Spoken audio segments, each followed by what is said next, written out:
and a bad injury that could have been career-threatening. He's really shown people how to persevere.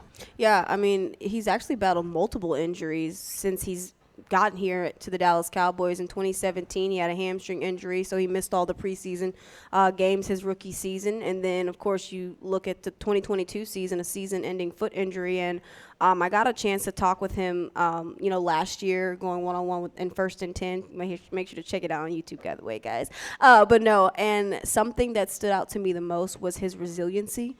And that's something that he had the help of Britt Brown, right, who's been someone that's really just been instilling that confidence in him to make sure that he continues to show that resiliency no matter what he goes through. So I love that about him. Yeah, and Britt Brown is a guy who I wish fans knew more about. He's been on the athletic training staff for years and years. He's absolutely as good a rehab director as there is in the league.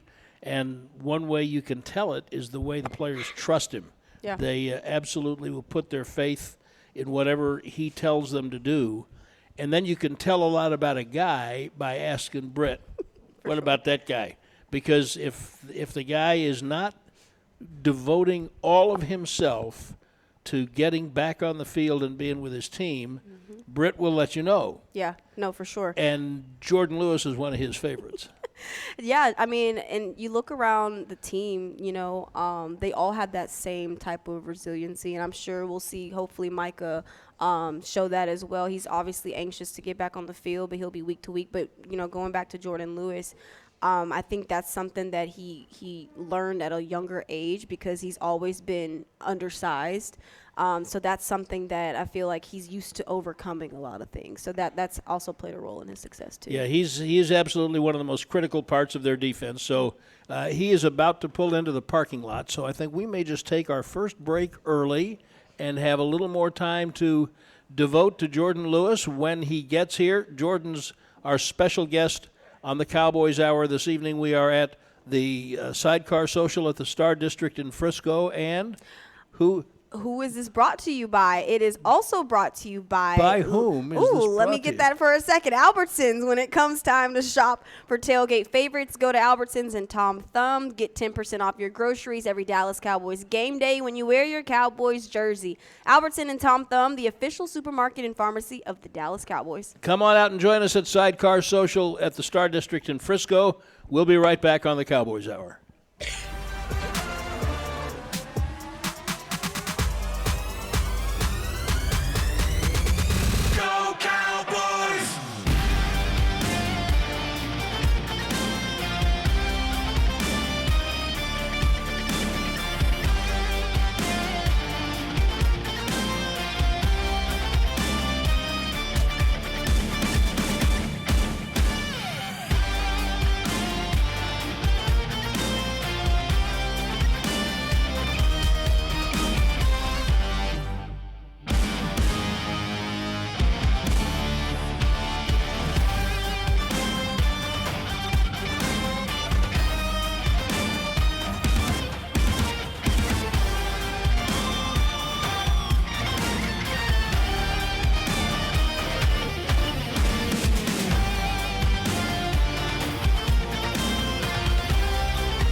Light Cowboys Hour, supported by Albertsons and broadcasting live from Sidecar Social at the Star in Frisco.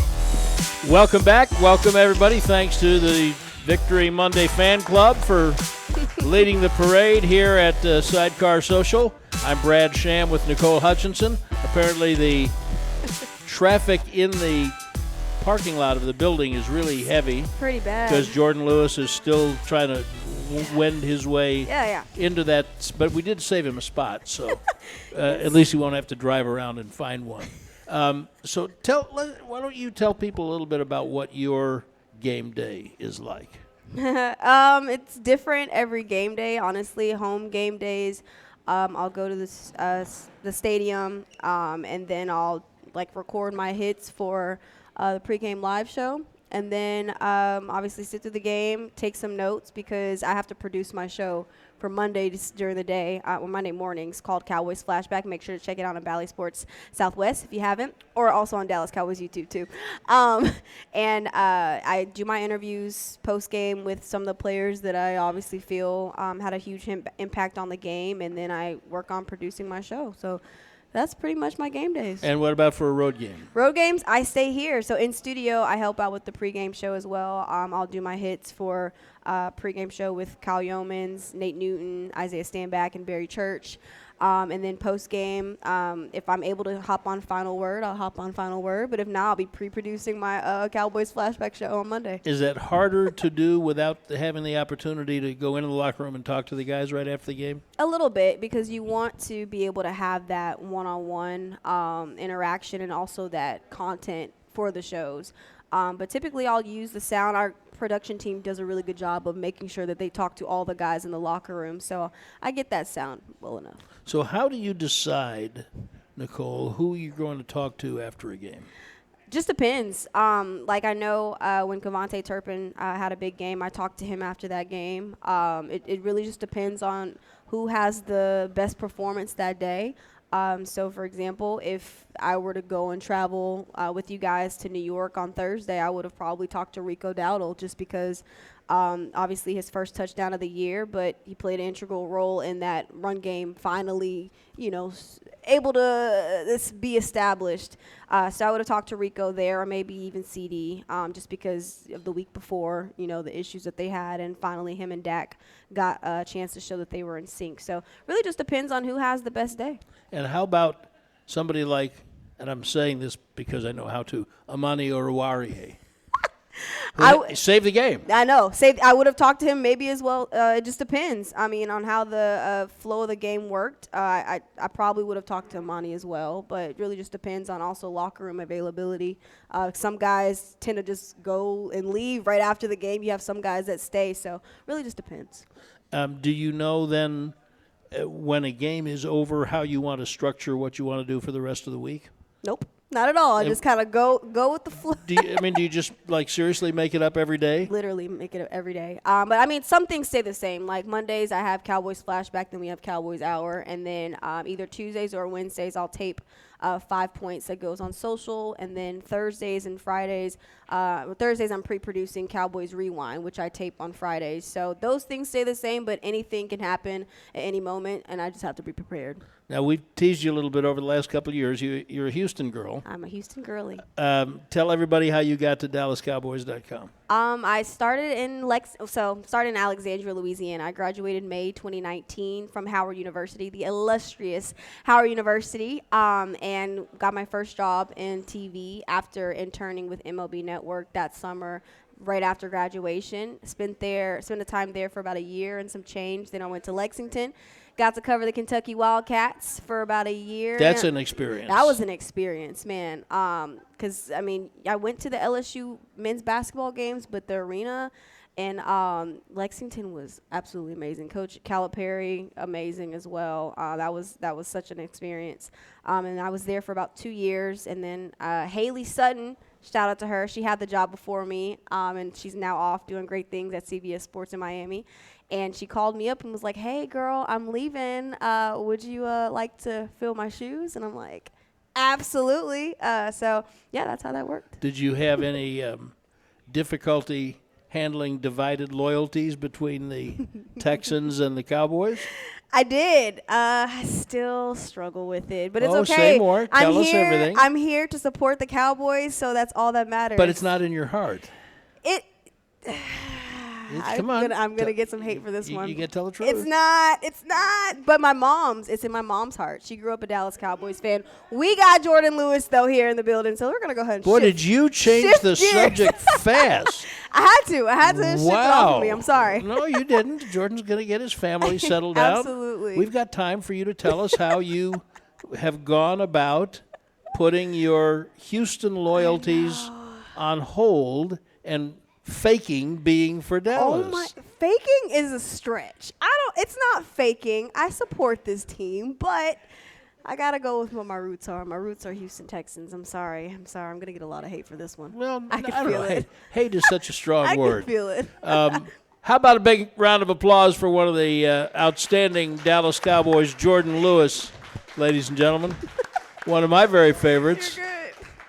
What up? What up? That would be your headset microphone right there. Sorry. Good. And No, you're good. is it on? Yep. Yeah. No. Hi, J. Lou. Hey, how you doing? I'm good. How are you? Doing well.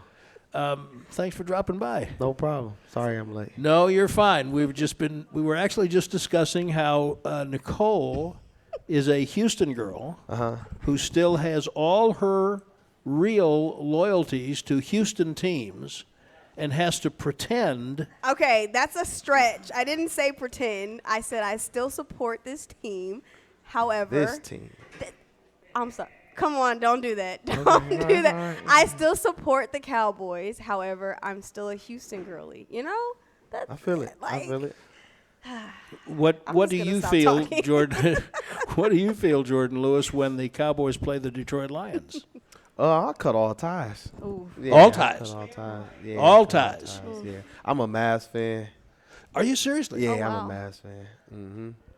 The Tigers, they doing well this year. Oh, so now you're on there. You're wearing the cap. yeah, I'm wearing the English D. So Yeah. other than that, no. Pistons not.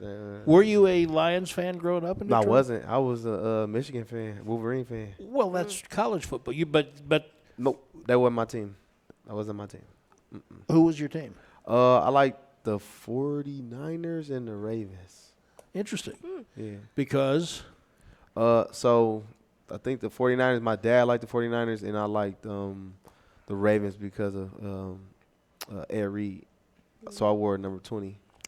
but when you came here, easy buy-in. Absolutely. Yeah, everybody's better here. Yeah. All right, so let's talk a little bit about the state of affairs right now. Okay. You big win. Congratulations on Thank the you. win. You've dealt with a really nasty injury. It's Mm-hmm. part of your game. You all know it. You don't expect to see probably, I don't think you'll be mad at me for saying this, your two best defensive players go out for a prolonged period in the same game. You don't expect to see that. Yeah. What is that like for a player? It's tough, and we knew it was gonna be tough because MetLife is that field is bad. That turf is really bad. So I mean, a lot of guys came out with nicks and bruises, but you know, our two best guys on the edge, got hurt the worst. So that doesn't help them. So it's tough, especially when you see them. I think it was damn near the same series that happened. So it was. I'm glad that Micah got up. I didn't even see D-Laws. So, I mean, I just saw Micah get up. I didn't even know D-Law was hurt until they said He tried to go back in, Yeah, yep. which is very D-law. Yeah, yep. So when you realize that was in the second half, right? So Well, I think it was Fourth probably quarter. the fourth quarter. fourth quarter. Yeah. So your game's in the balance. You can focus on this play and make sure we. And then what happens when you get on the plane and you're going home in the middle of the night and saying we got to play without those two guys? I don't know, man. It's just we haven't really game planned for the Steelers, but we know exactly what they want to do. So it's definitely going to be difficult without our two best guys on the edge and, just setting the tone up there. So we just got to find ways to, supplement their productivity, which is, I mean, you can't really do But we got to find a way, honestly, because we know what the Steelers want to do in that running game. Go ahead. That was obviously the big talk today in locker room, and the number one question asked. And also, Diggy Zua had mentioned how he has still a lot of confidence in guys like Marshawn Nealon, Chauncey Goldston. Where's in Carl Lawson? What's your confidence level in those guys? It's the next guy up. I mean, we've had some injury bugs in our room from the last few years, so guys just stepped up. So it's just an opportunity for guys to just show their talents and be able to go out there and execute at the highest level. And I feel like we coached up to do that, and we just got to go out there and show them. You have a couple of injury bugs right in the game.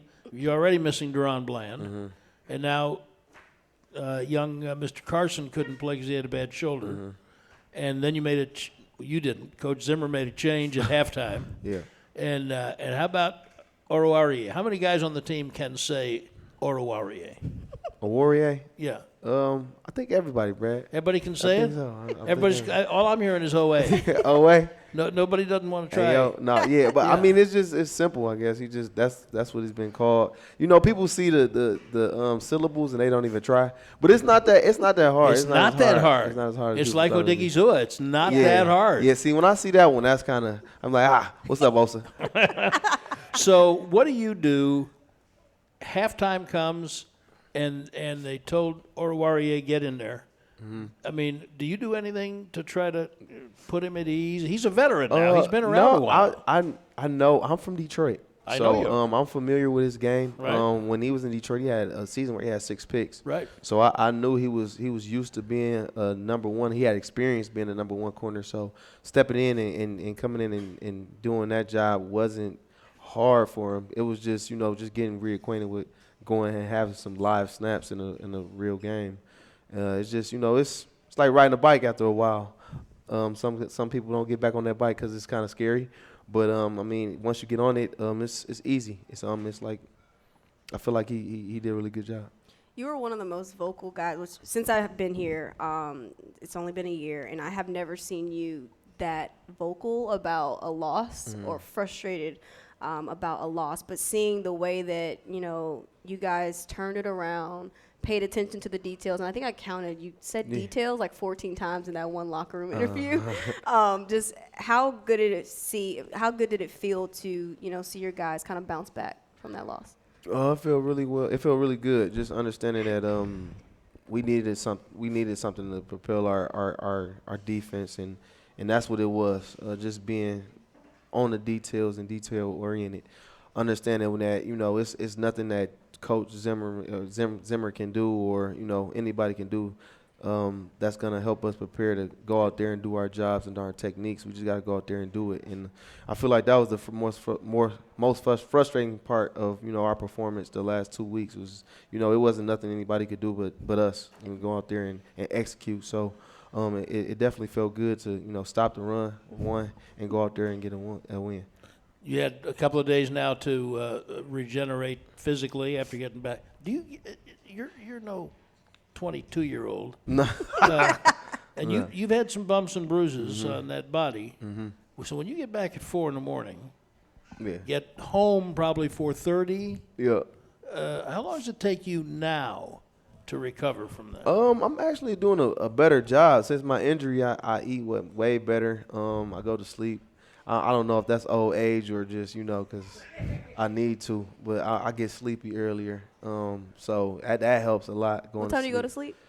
Sometimes at 9:30 or 10. Here we go. Oh yeah, Brad. Yep, there we go. Yeah, I try to stay up for these late Monday and Thursday games, and I always miss them. But yeah, just getting sleep, that helps a lot, and just making sure I don't eat anything that inflames my foot. So. That helps. I'm sorry, you don't eat anything that inflames your foot. Yeah. What would you eat that would inflame your foot? Like fried stuff. I mean, every once in a while, but like just on a short week, you don't want to eat anything like that, or drinking anything, any type of sugar, anything with a high, sugar. I guess anything with anything like refined sugars, I try to stay away from. All right, that makes sense. All right, so now you're going back tomorrow's your day off. Mm-hmm. So you'll be back on the field and with the coaches on Wednesday, and you'll be focusing your attention. And once a couple of days goes by, you have another game plan, you focus on the next opponent. Mm-hmm. Is it easier then for all of the rest of you to say, look, Mike is not playing, D-Law's not playing, it's up to us. We'll, as opposed to saying, oh, man, what are we going to do without them guys?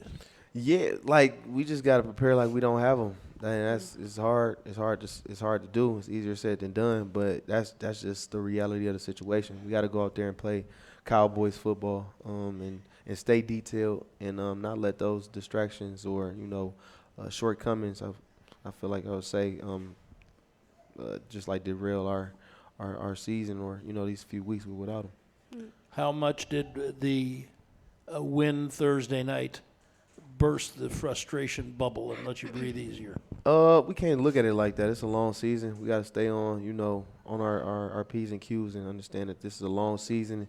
And, it's any given Sunday. Anybody can beat us. And, as a Dallas Cowboy, people have their target on our backs. Did it at least give you guys just a little bit of confidence, though, being able to bounce back? It felt good to know that we can stop the run. And when we do our jobs, it's not just helpless. Yeah. So just staying on that effort and understanding that we got to do that every single time we're out there on the field. That's the key. Just going out there and understanding we got to do that every single time we go out there. Jourdan Lewis, our guest on the Cowboys Hour tonight. We are at Sidecar Social in Frisco, and we'll be right back.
Back to the Miller Lite Cowboys Hour, supported by Albertsons, and broadcasting live from Sidecar Social at the Star in Frisco.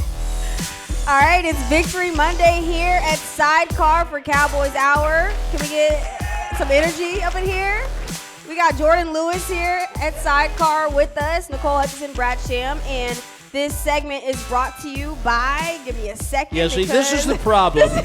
This is the problem with millennials who don't use paper. Everything's on the phone. And if the phone goes to sleep, she now has to open the phone to get to the script as opposed to a piece of paper, which I'd like to point out never sleeps. But Why? Never mind me. You're giving me a lot of shade today, Brad. What's going on? Well, you know, Like just about trying to die, too. make conversation.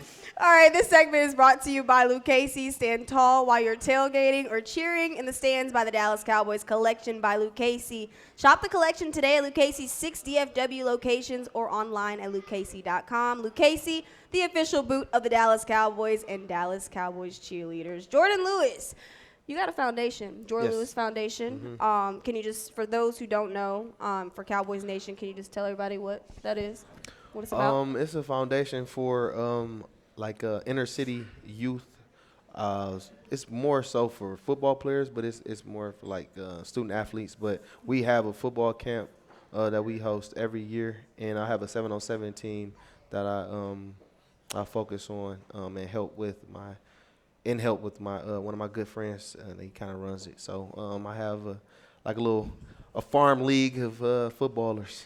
And how long has it been around? 2 years. So we've been doing it for 2 years now. I've been associated with what it's called Total Coverage Academy, my 7-on-7 team. So I've been doing that for 2 years. But my football camp, I've been doing it since 2018. All right. Yeah. And it also provides mentorship to the youth, right? Absolutely. Why is that so important for you? Because I never really saw a lot of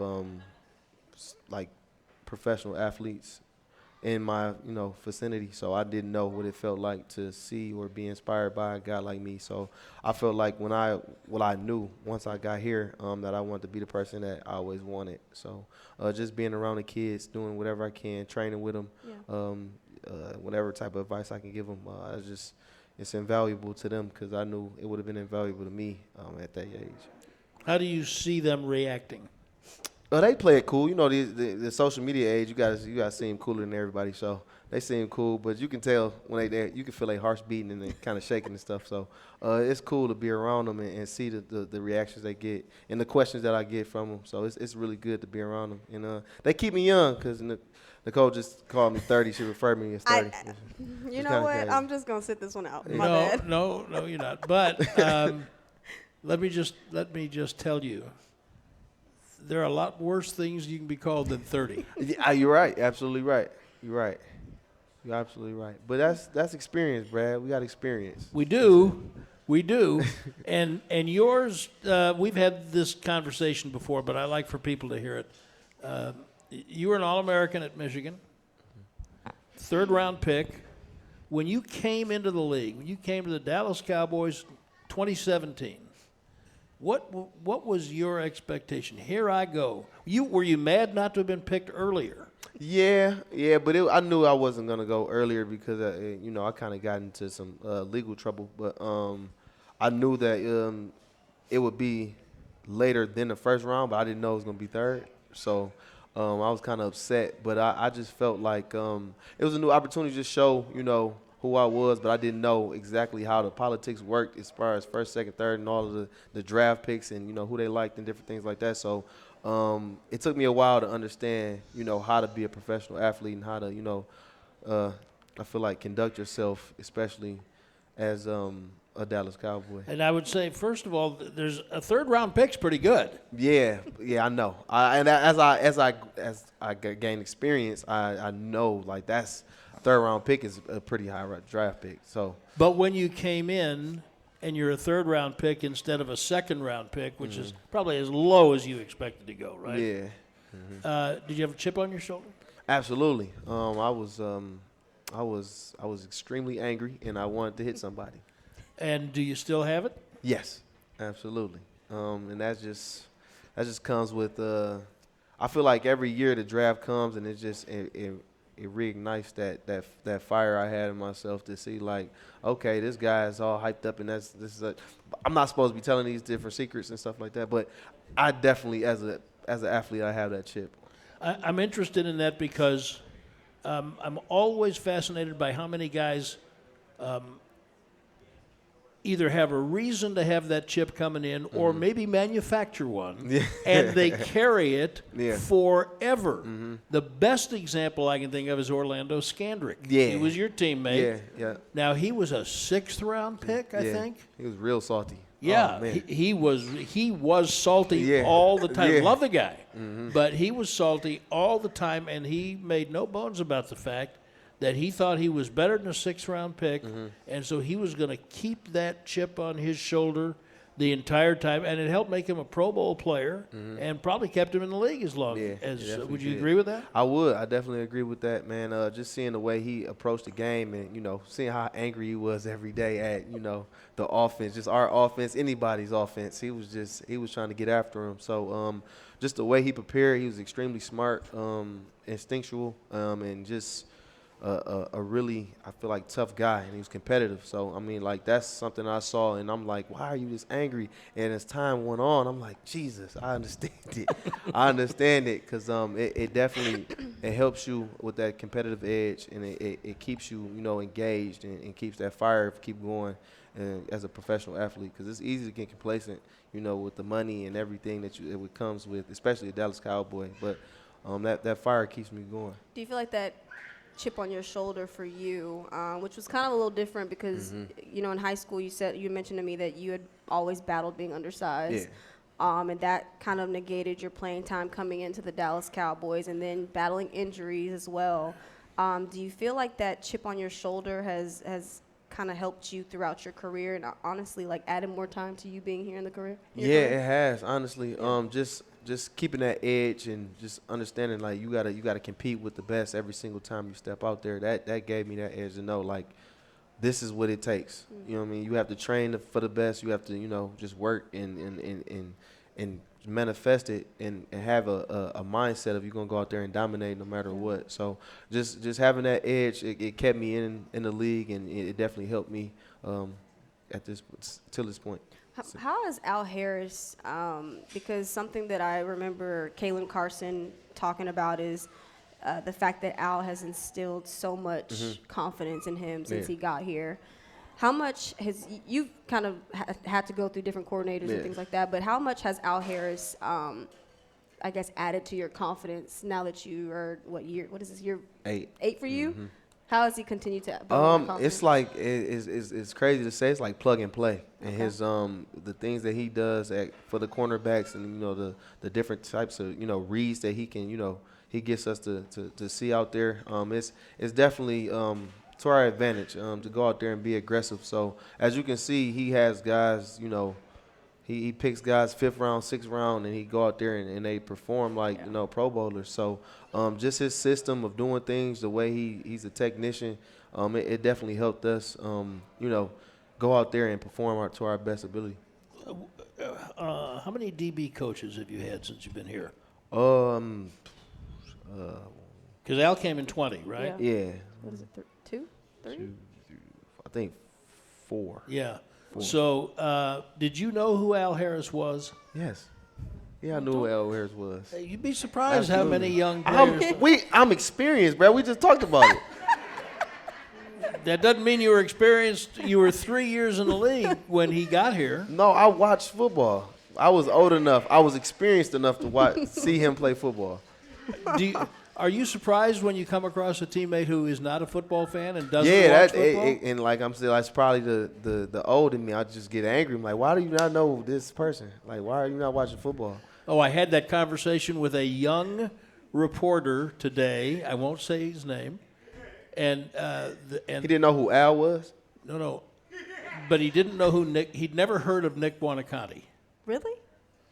You ever heard of Nick Buoniconti? I'm not that old. So this is what I said to him. I understand. Very few people are. I am. Okay. But Nick Buoniconti was the middle linebacker on the Miami Dolphins' unbeaten team. Oh, okay, like 73. See, I know teams and stuff. I don't know. I know Larry Zonka. Same team? Larry Zonka, yep. Okay, that's what he said. He knew Zonka and Kick. I said, well, look, I understand you weren't around to watch them. I get it. They're the last unbeaten team in the NFL. If you're covering the league, you ought to be able to recite their starting lineups that year. Was that 73? I think it was 73, yeah, Okay. 72 or 73. Okay. But it's the same. So Al was a guy who was such a tremendous player. Yes. How does he bring that into something so relatable for all of you that makes you better players? He understands what he's looking at, and he understands, the different things that the offense wants to do, especially receivers, how they want to attack us. And, I mean, it hasn't varied that much since he's been, a coach. So just understanding the field of the game that he has and, how he played it, just trying to get that to his players. And, I mean, he's done a fantastic job since he's been in the league. He's had countless All-Pros, and he's gotten people paid all throughout the league. So it's proven. His methods are proven. So when I watch you and when I think of you as a player, the things that come immediately in my mind are your toughness and your feistiness, because you play bigger than you are. Were you that way in 2017, do you think? Yeah, I was. I just didn't know what I was doing. I was just running the gun. I was just young and, was just full of energy. So I just wanted to go out there and play, and I didn't really understand, the NFL game how I understand it now. So I was just going out there trying to make plays and just trying to get on SportsCenter every time I could. But, that's not what NFL is. And it's about the details. When did you learn about the details? My third year. So going into my third year, I understood. I'm like, I feel like, Chris Richard, so he sat me down and he showed me how to play nickel. He showed me some of the snaps I had at nickel and how I was just running around like a chicken with my head cut off. I had no idea what was going on. And he showed me, and I'm like, oh, I'm just running around. So I had to understand, the different types of schemes and, how we wanted to attack offenses and, how cover 4 and cover 3 worked. And so I had to learn that, sit down and, get in my book. And I had to learn run fits. I had to learn, concepts that the opposing team wanted to do against us. So that helped me like a tremendous bit. So just understanding how to play football at this level. So I feel like, sitting down my second year kind of helped me. And he kind of humbled me. You didn't like it at the time. No, I didn't, but I needed it. I needed it to understand how to play this game at a very high level. Has that helped you as a father? Absolutely. And that's why I get so mad when I see guys just going out there just running around because, I mean, you can't do that in the real world. Your children are watching you. They have to be, it has to be a system to the madness if you do have a system. So that's the key thing I want guys to understand is this is not just a sport. It's a way of life, and you should live like how you play football. How has being a father changed your outlook on life and how you approach life? So it helped me a lot. So, all of that anger and, all that pain that I felt coming into the league, that helped me thrive. I feel like my family kind of flipped it, and now I'm kind of motivated off of love. Well, not kind of, I am motivated off of love and want to see them thrive. So, when I see my kids, my wife happy and doing well and in a position to be successful, I know that is kind of, I get related to, how I play on the field and how well I'm playing and how successful I am, we're year in and year out. Just keep playing this football game. So. And happy anniversary as well. Thank I saw you it was so y'all's much. I appreciate it. anniversary. Today? No, 2 couple of days days ago. All right. Well, happy anniversary. See, this is why we love Jourdan Lewis. This is why we love the human being that Jourdan Lewis is. We're going to take our last break, come back, get questions for Jourdan from the audience at Sidecar Social. We'll be right back on the Cowboys Hour.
to the Miller Lite Cowboys Hour, supported by Albertsons and broadcasting live from Sidecar Social at the Star in Frisco.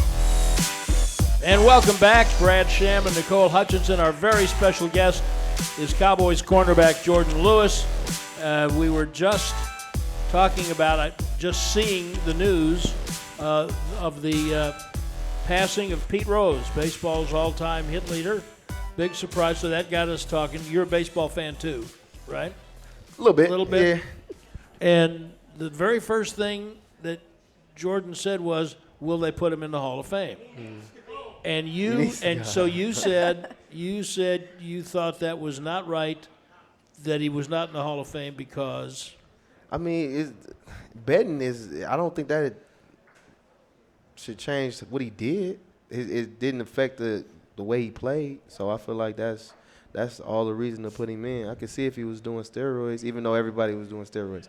But I don't think that's a reason not to put him in the Hall of Fame. So I would say this because I've changed my thinking about this. The professional team sports, any team sport, high school, college, without the integrity of the outcome, there's nothing. Mm-hmm. If people think that the game is rigged coming in, then why would I give you my time?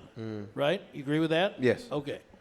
So he, as the manager of a team, is placing bets on games that his team is participating in.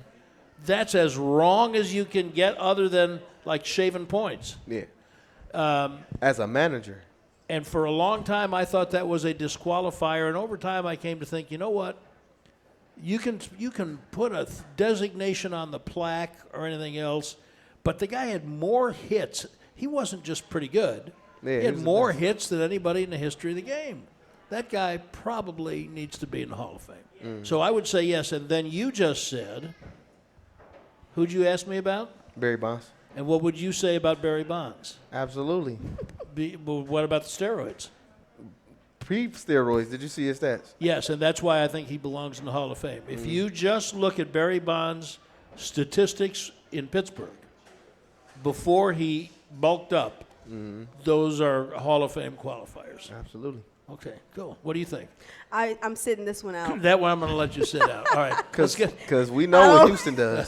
Please. Yes, thank you. I'm sitting this one out. Thank you. No, don't you block our tap. All right, Corey, go ahead. Hey, Jourdan. My name is Corey. My question is, from your rookie year till now, where do you feel like you improved the most in your game? Just thinking the game, honestly, and making sure my body is right to be out there and perform to my highest ability, to my best ability. So honestly, just studying the game and understanding how offenses want to attack me, it helped me play a tick faster. I don't want to. Oh, go ahead. Let's take another one right here.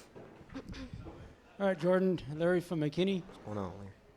What is your personal feeling? And I understand if you can't answer that, but how do you feel about Stephen A. Smith talking about his fans like that?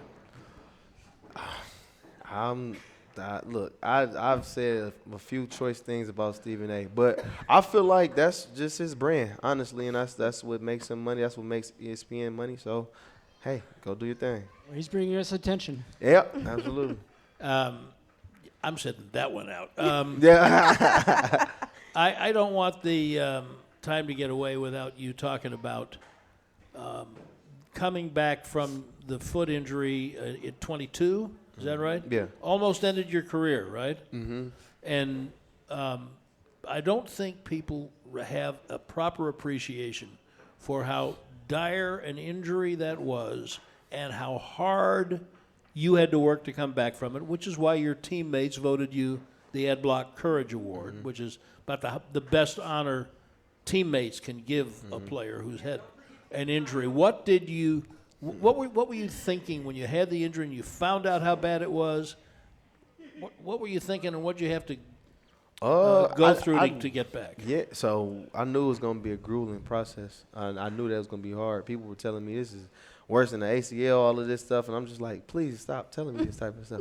Like, it's not helping me. So, honestly, just blocking out the negativity and understanding that we just had to do the work. So, day by day, step by step, it was hard. And my wife could attest to it. It was definitely one of the more challenging times, but just had to just work. Honestly, it was never a point in our time where me, Britt, my wife, anybody thought that I was gonna retire. We just knew that it was gonna be a lot of work ahead of us, and we did everything we could to get back on the field. So, and that just sacrificing different things and different types of foods and sleeping at 9:30. So it was just all about want to. And like I said, the love I have for the game, the love I have for my family, make sure that they were secure in life. What were some of those days like for you? As far as you want to like just a rundown Yep. or just These were broken bones in your foot. Yeah, so it was everything. It was broken bones, ligaments torn. So the nerves, it was really like the nerve pain, like the nerve damage that I had. It was just shooting up my leg, and it would be searing pain. So if I wasn't on some of the medication, once that wore off, it was a long night. So we just tried to supplement that as much as possible, find different ways to ease the pain. But it was, I wouldn't wish that on my worst enemy. So it was hard. I was sweating in and out. And nowhere in there did you think I'll never come back from this? No, I'm just like, Jesus, what the heck? What did I do to deserve this? But it was just something I had to go through. I understood that I had to do it. If I loved the game, how I said I loved the game, I had to do it. So it was maybe delusion or just outright just stupidity. But I knew I was gonna come back and play football. It looks like it actually increased your love of the game. Yeah, it did, honestly, because I had to sacrifice so much. When I was coming back from it, when I could actually walk and things like that, I couldn't eat certain foods because it'll blow up and it'd swell, and I couldn't walk, and it was terrible. So I had to sacrifice some stuff. So that's why I see it as a blessing, because it helped me. It helped me be a better player, be a better person, and just understand what I could do and what I couldn't do, and be more disciplined in that. Would you differ with me if I said you've been the best player of your career the last 2 years? No, actually since 2021, I feel like I've been the best, honestly. So that's when the game kind of slowed down for me, and my skills and my mind, kind of Which is feel like caught up when you started working with Al. In 20. Exactly. Yeah. So Yeah. 21, I had the most picks I had in the season. I had 3, and the most pass breakups, fumble, all of that stuff. I had all of I had a lot of career highs. 21. So 22, I thought I was gonna have a amazing season. So kind of sucked that it ended how it sucked. It ended. So and then DB emerged and had all the picks at the spot that I thought I had all the picks. But it's all God's timing though. Without that injury, I don't think DB would have saw a lot of time, and been the All-Pro guy that he would have been that year and propelled him to that next level. So I just feel like everything happens for a reason. When you step on the field, do you ever kind of worry that you could get injured again? I know sometimes Absolutely. athletes, I kind mean, of have a hesitation. lot of guys say they don't Yeah. think about it, but I can guarantee you that I do. Not even stepping on the field, if we're traveling, have a long travel, just thinking about like, dang, we going to MetLife, and you know how MetLife is. So I mean, it's tough thinking about the surfaces that I have to play on and different things like that. So it like I said, like I try to block out the negativity, but I mean, it's always moments where you're like, dang, what if? But once I hit the field, I don't worry about it. Well, we've only got about a minute and a half left. Some of you're talking about the picks and fumble recoveries, and anybody who watches you understands that some of your biggest contributions come on plays where you tackled a guy, but he didn't get a first down, or you broke up a pass, and I can't even count the number of times that you have made huge contributions for this team. And so very quickly, in about 30 seconds, you've never played in Pittsburgh. Never. What do you do to prepare yourself for that field? You just gotta visualize it. Just understand like it's gonna be a hostile environment, and just know what type of team you're going up against. And honestly, just as early as I can get out on that field and feel the ground and see the fans, that helps a lot. This is a special young man, Jourdan Lewis. Cowboys are lucky to have him. Thank you. Thank Appreciate you being No with us. problem. Thank you. Nicole and I will be back You know next Monday night, even though we'll get back at 4 in the morning again on Monday, but we'll be back here next Monday night, and we hope you'll join us at Sidecar Social in Frisco on the Cowboys Hour. This has been a production of DallasCowboys.com and the Dallas Cowboys Football Club. How about this, Cowboys? Yeah!